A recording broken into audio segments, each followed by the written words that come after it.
The Witcher, Hexer, Chapter 5, Pavetta and the Hedgehog. Dooney could never drop the surname of the Hedgehog Knight.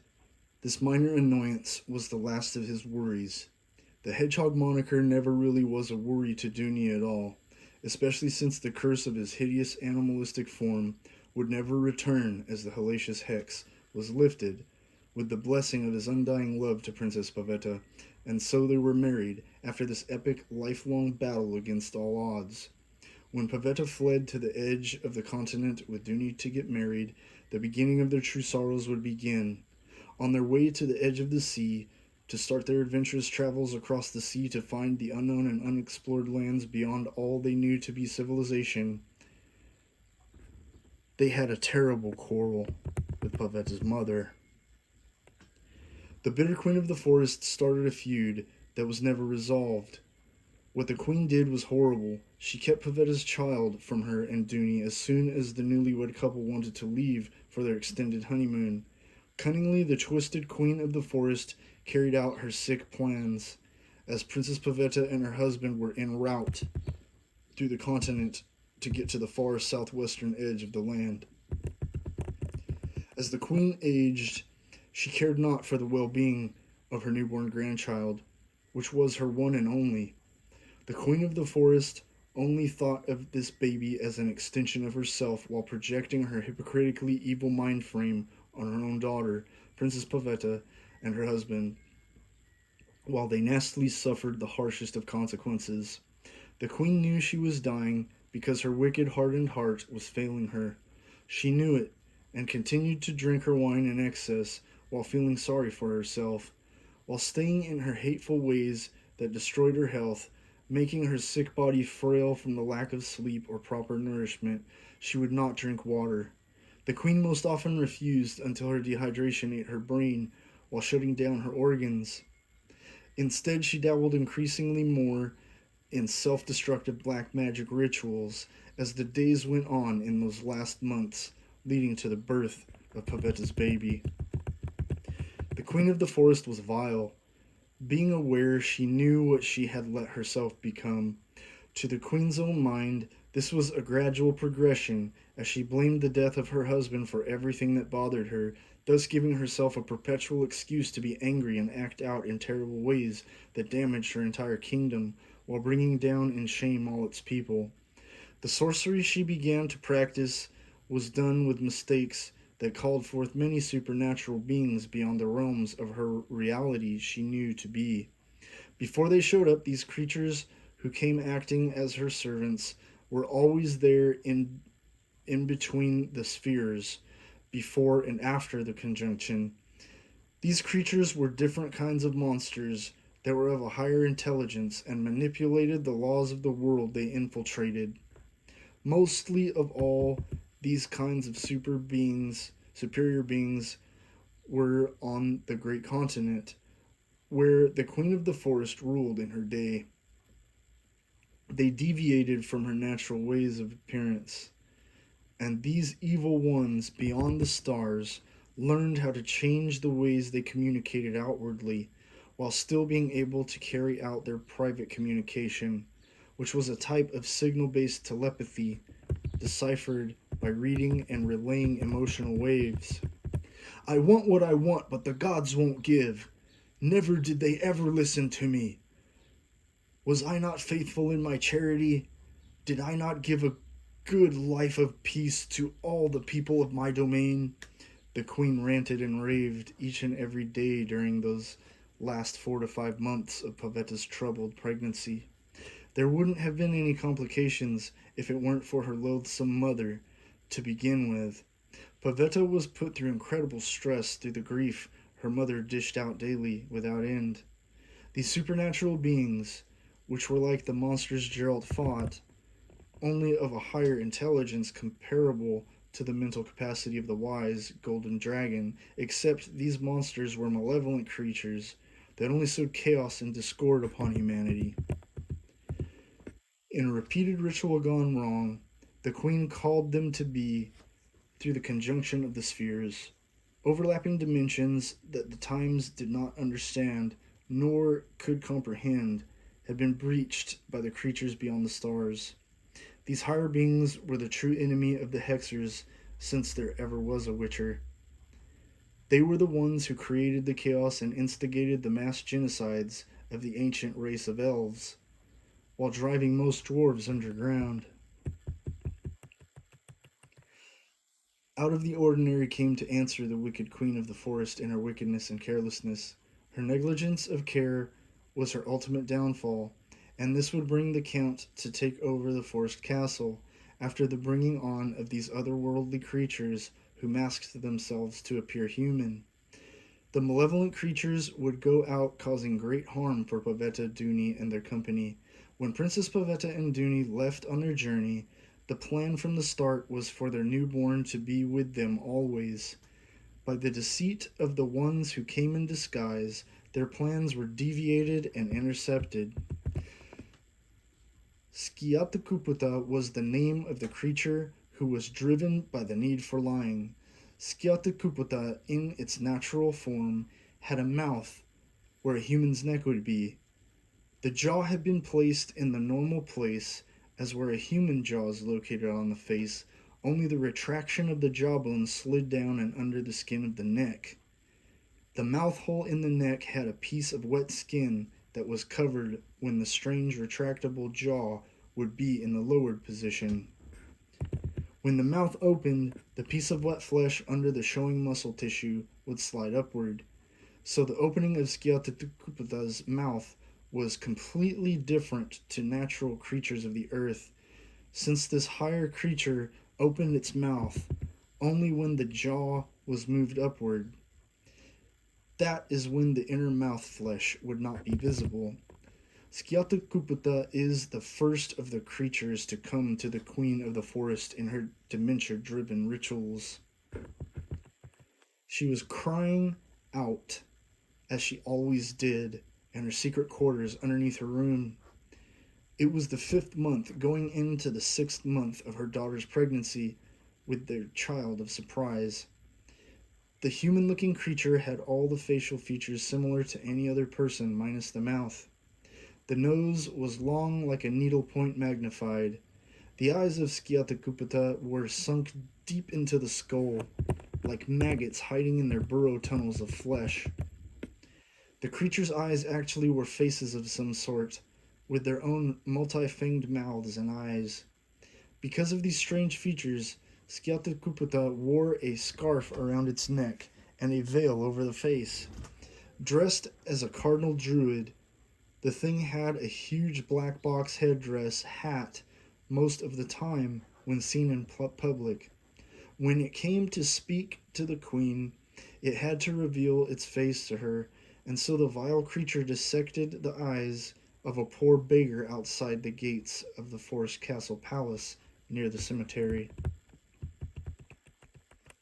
The queen recited from her gathered letters from a long dead sorceress who advised her ancestor the spell for keeping one's grandchild bound to them.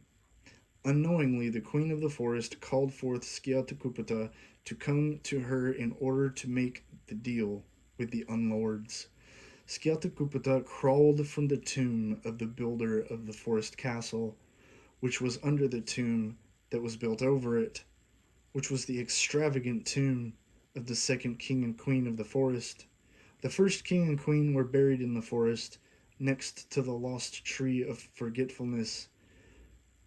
But the next king and queen that came after them had their vain tomb built over the forest castle builder's tomb 1,300 years before this generation and time of Princess Pavetta's life. The queen, in her bitter desperation, let out the words in a slurred jumbling she read from the old damaged scroll that had been rewritten 5 times before, throughout the generations before her. She took her royal cup in hand during the end of the recitation and choked on her wine from the infectious cancer that was long developed in her decrepit throat. This was the final touch of the forbidden incantation that the persecuted hexers of old were executed for when Skiatakupata, the chaotic one, was last released to cause havoc. The rotten queen's hands trembled while she stubbornly forced down her precious wine as she choked. With a smug grin, she closed her eyes to relish the desired effect of her beloved fermentation process of particular wine barrels that consistently came in from the region where they were made since before the times of the builder of the forest castle. Little did she know that the queen of the forest had a visitor that was coming to her in her room from the underworld.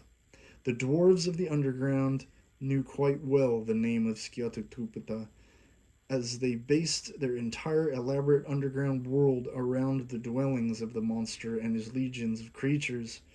The most intelligent monsters hid in the sea and underground, while going to and fro beyond the stars.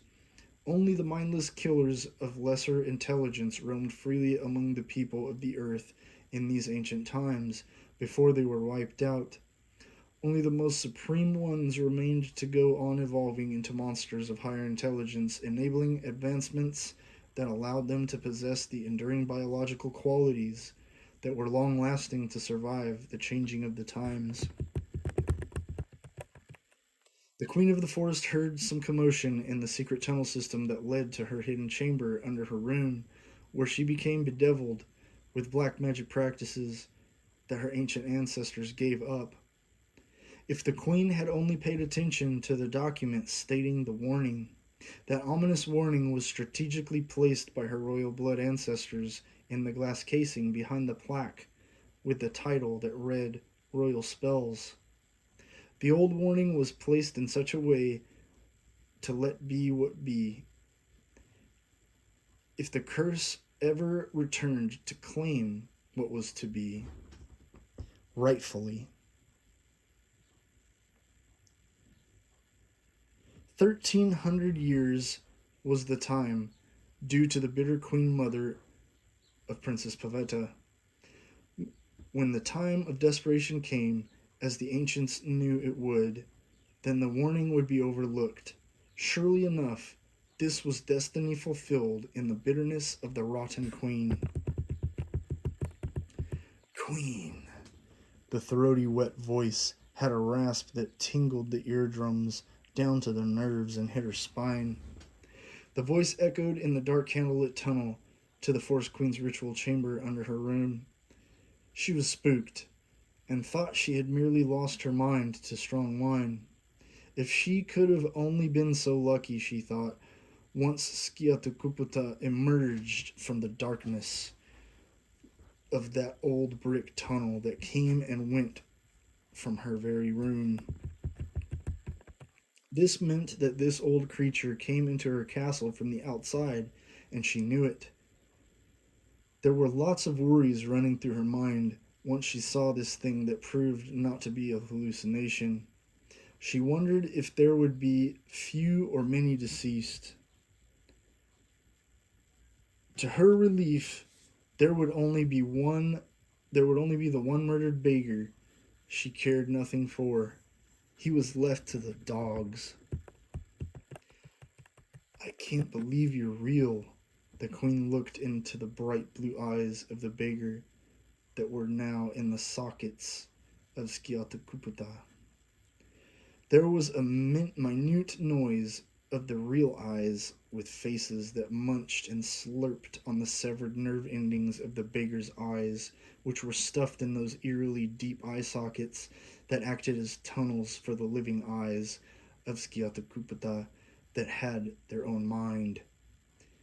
They kept the eyes from falling out by their slow feeding on the back hidden parts of the eyes, so magnetizing in their brightness. The emanating glow was from the actual living eyes, from their bioluminescence of supernatural power. This was an evolutionary wonder from the apex underworld species to see and survive in the depths of the earth. What else is there to believe other than what you see? Skiatukuputa said, as the first touch of physical contact was made between it and the queen. Skiatukuputa's species were hermaphrodite in nature, with internal reproductive organs. Its voice was like a loud whisper that sounded neither definitely male or female, but left only a curiously vague sense of wonder about the whole thing. The queen looked on in wonder as her hands dropped, like she had given up trying to prove that this could only be an illusion. I don't know. Who are you? And why are you here? The queen said, as if in a trance, as she stood there, like the life had been nearly drained from her body. I am Skiatupukta, but you can call me S. I've lived where eyes don't see, lived there for a very long time, so it was difficult for me to believe anything. When I heard your words as they spoke to me, I knew that the ancients never forgot the promise they made. After all these years, the old trickster was telling the truth, yet subtly leaving out important details for its advantage. You are the most imperiously mysterious person I've ever had the pleasure to speak with, or listen to, I should say, the queen marveled. Should have said, should have said. Skiatakuputa insinuated the proper term, which it knew the wordplay would infest a rotten seed all the more to burrow in the queen's already twisted mind and thought process. You dare correct the queen in her own castle? You must be a hexer, are you? Are you an old witcher? Ha! Ha! No, queen. I was waiting for you to call me in your time of desperation to get what is mine. The revenge on the old hexers for making these witchers who kill what they do not understand. My kind was driven underground with the dwarves. Don't you think this is unfair? Skiatakuputa twisted the truth, leaving some facts while leaving out important information.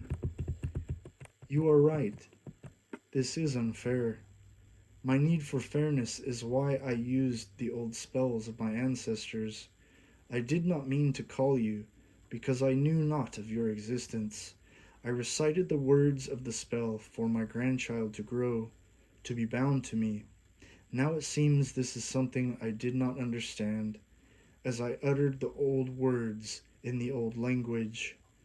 The queen of the forest admitted her ignorance to a fault, which was strangely out of character for her.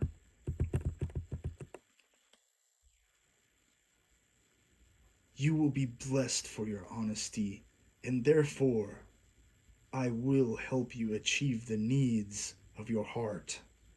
Skialtecuputa took the queen's frail hands and guided her touch along the blank spot of his face, where a mouth should be. Skialtecuputa revealed to the queen his deformity of having no regular mouth, but kept the secret of the true location, as well as kept the real eyes hidden behind the ones it stole and used. The deceitful creature had a lame excuse, the gullible queen believed, when told of the lie about the voice this mysterious being used. I know you're wondering how I can articulate my speech so well without being born with a mouth on my face. Skialtecuputa held the queen's hand, showing her the blankness where a mouth should be on a human. Yes, of course, but now I can feel your breath from your nose as your words come out. The queen of the forest helped with the lie. Yes, I knew you would understand, my queen. This trick took me a long time to learn, to speak from my nose. I cannot express to you how difficult my life has been.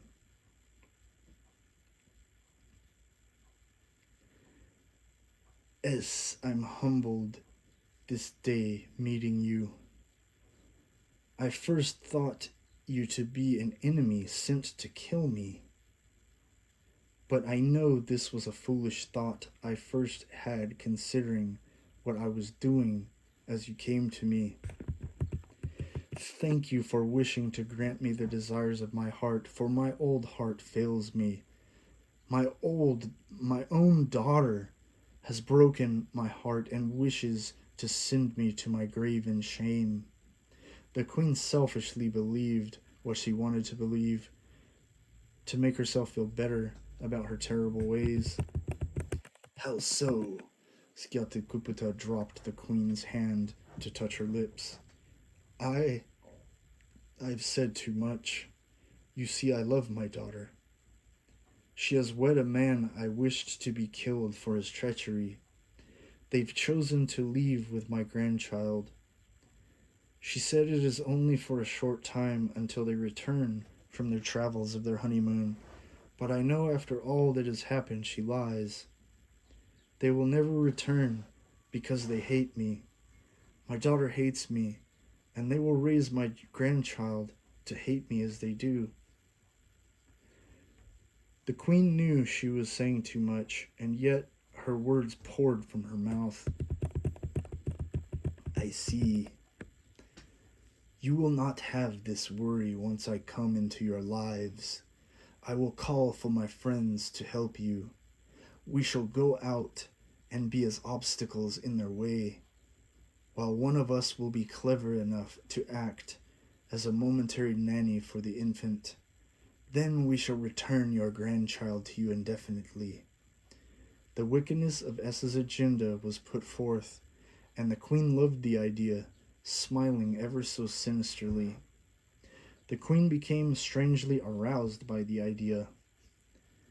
I don't know how I could ever repay you. What would you like in return?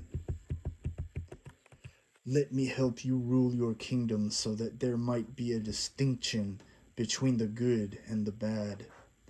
There are too many killings of my kind who are mistaken for the evil monsters who kill innocent people. Skiatekupita spewed absolute lies to secretly weave its hidden agenda of chaos killings. I will trust you with my own life and the life of my grandchild if you bring her to me the way you propose. I also wish you to fulfill your wishes for you and your kind, as the Hexers who now call themselves Witchers are also the cause of all my troubles. The queen blamed everything on the ones she saw opposed to her selfishness. I now burn inside with your very same hatred for their evil, as I already had my anger against them. Now it is doubled with yours. I will do my very best to rid the land of these corrupted sorcerers. They've kept me underground with my kind for far too long. Our time has come thanks to you. You shall be redeemed, my queen. Skiatekupita then took its hands and put them in the air. First, Skiatekupita's right hand gave a swiping motion from above its head, fanning down to its thigh, then struck its left hand out, pointing to the old pages and scrolls which were in their designated place. The glass broke that confined them and became suspended in the air.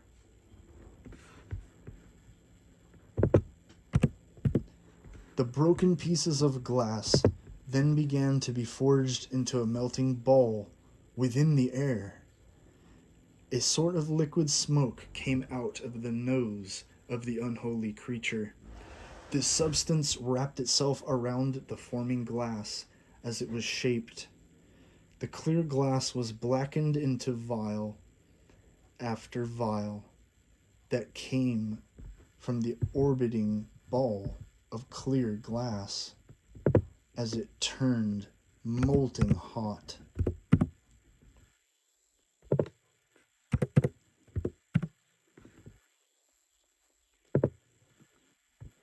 Little drops of glass came from it, splashing onto the floor of the ritual room.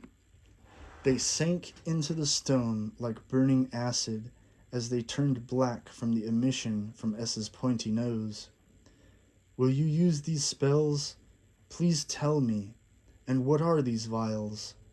The queen couldn't contain her curiosity as soon as the black vials were formed. As soon as they cooled on the table once S brought them down from levitation. Yes, my queen, and the vials will preserve the words.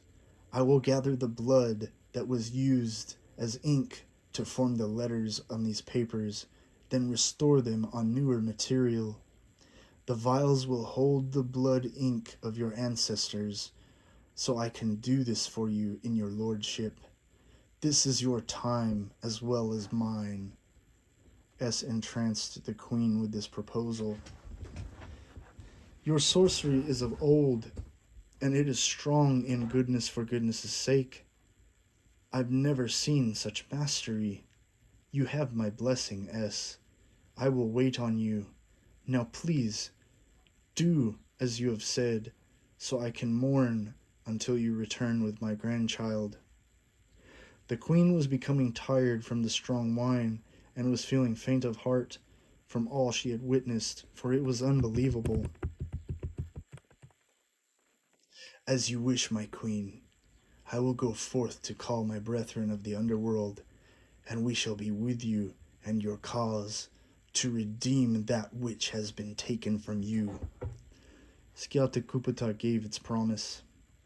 I know that you need my blood as well, although you haven't asked me. Here. The queen took a quill pen and pricked her thumb, then pressed it with her fingers to put droplets of her blood in one of the cooling vials. The deal has been made. What has been done cannot be undone. I now will ask that you press your thumb on this new page, and I shall recreate the words in the new language for you. Skiatekupata had a new set of strong paper made from fiber of the unnamed trees of the underworld, which came from the roots of the tree of forgetfulness, where the first king and queen were buried in that long lost location. S took the quill pen and penned the new documents after extracting the essence and blood of the queen's ancestors from the old scrolls and pages. Many of these spells were rewritten word for word, and others were changed to fit the agenda that had previously imprisoned Skiatekupata, the chaos creature of deceit. S then went back out the way which it came, to gather the help of the two most powerful beings other than itself, since now the power to free them also was obtained and in hand. The queen of the forest became infatuated with S. She had become entranced by the power Skiatekupata displayed, and so S didn't even have to use any further spells to snag the bitch. She did it to herself willingly. The queen would become a bedridden failure in her last year of life, before death would come to claim her, referring to the times before the count would come to take over the rights of the forest castle. There were a few years in her grandchild's youth that the queen got to live in this illusion of royal supremacy, as she would go to bed, becoming defiled by her own mind and the monsters she let in. The queen lived in this fantasy world while retelling this lie to the kingdom of Princess Pavetta and Dooney dying.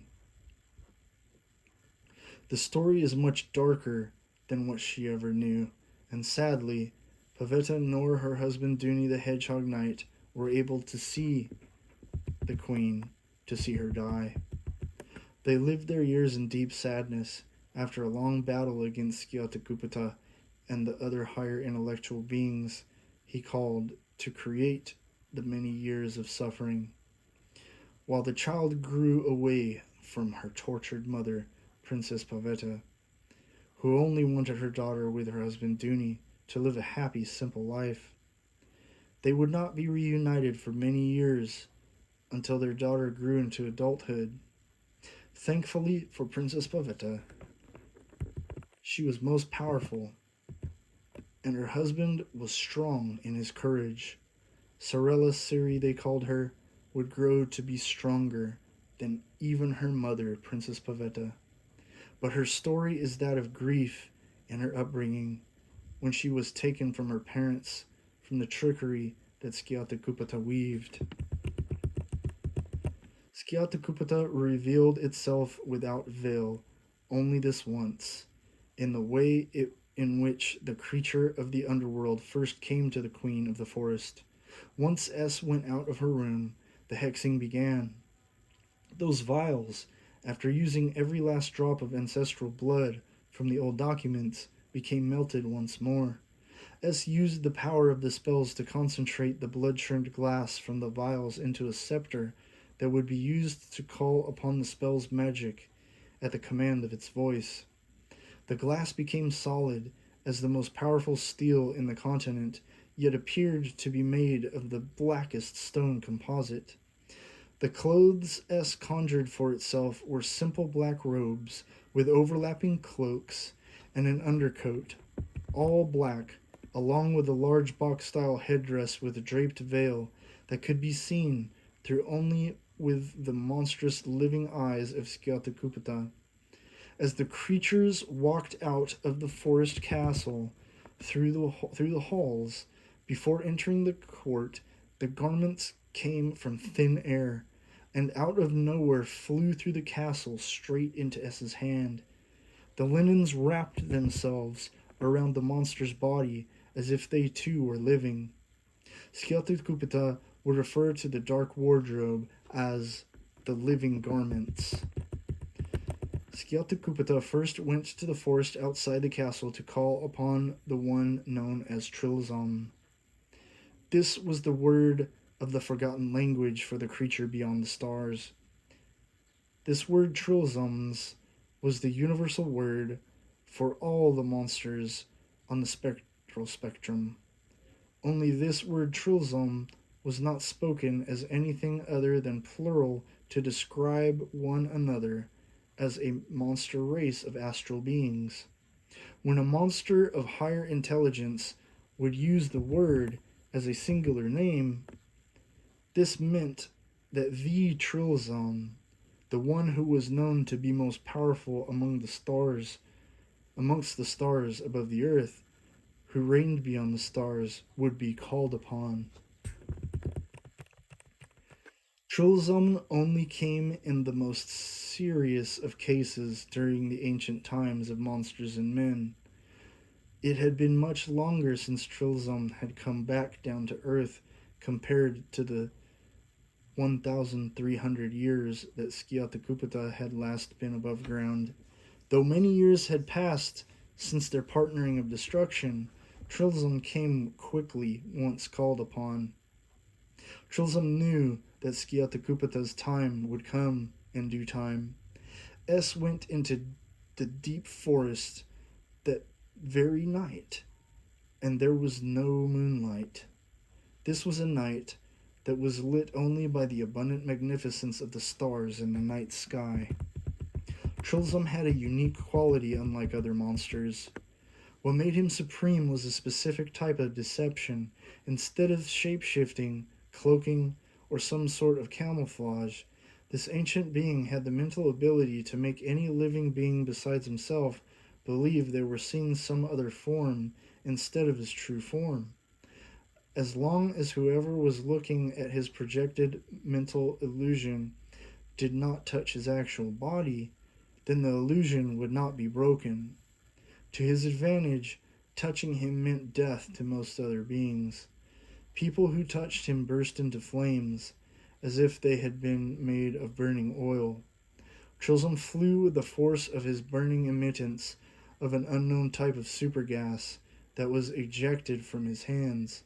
The pores all over his body took in microscopic matter. Anything and everything that was taken in was converted to this constant supply of flowing gas from his hands that could propel him through the depths of space. Trilsum's skin was like lumpy coal with many holes in it that were large pores. His torso was a little longer than a human's torso because of the abnormalities between the chest and abdomen proportional ratio.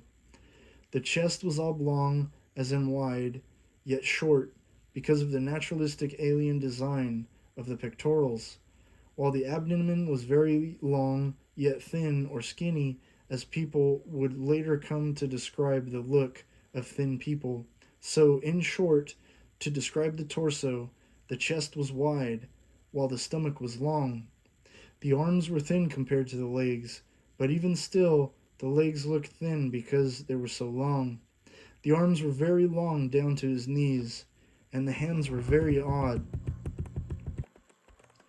The part of the palm where a thumb digit is located on a human hand is off to the side. Trilsum's thumb like digit was in the middle of the palm of his hand, while the whole hand had this curvature around the thumb like a bow. There were 5 digits on each hand. The feet were like a parakeet, having 4 finger like claw toes, 2 on either side, so his feet could grab things very easily. His hands were designated in such a way that it was easy for him to scoop. If you can let your imagination run wild with that, then you know what he could and would do as a creature of havoc upon mankind. His face looked like a black dragon that had been long gone from the continent for at least a couple thousand years before the time of the Witchers and ancient Hexers who began the blueprints for magic. Once Skiatakupata was teamed with Trilzom, the two went to the sea to find the legendary sea beast named Sairi. Sairi was the one who would be ready to sink Princess Pavetta's boat that waited for them when the time would come. Her form was the same as a human woman, only she was over 15 feet tall, had webbed toes, thick claw fingernails, and skin that if you looked close, you could see that she was covered in scales. Sairi had the task of killing Dooney and Pavetta, if she could. Trilzum had the task of taking Sorella, the infant, and Skiatakupata would be the one to do the initial trickery through deceit.